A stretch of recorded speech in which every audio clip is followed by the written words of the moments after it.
તો દક્ષિણ ગુજરાતમાં આવેલા નવસારી જિલ્લાના ગણદેવીના હવામાનમાં અચાનક પલટો આવ્યો। અચાનક પડેલા ધોધમાર વરસાદના કારણે ગણદેવી સહિત આસપાસના ગામડાઓમાં વરસાદી પાણી ફરી વળ્યા।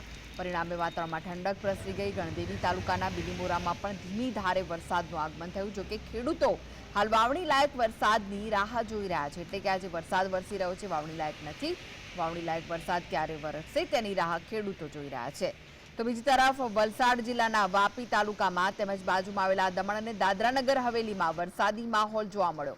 વહેલી સવારે વરસાદ આવતા નોકરી પર જતા કર્મચારીઓને હાલાકી વેઠવાનો વારો આવ્યો હતો। તો વાપીમાં પણ વરસાદ વરસી રહ્યો હતો।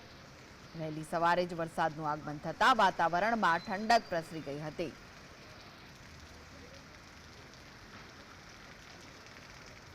ગીર સોમનાથની જો વાત કરવામાં આવે તો ગીર સોમનાથમાં વાતાવરણમાં 2 દિવસથી પલટો જોવા મળી રહ્યો છે। વેરાવળ શહેર તથા ગ્રામ્ય પંથકમાં વહેલી સવારથી જ ધીમી ધારે પવન સાથે વરસાદ વરસ્યો।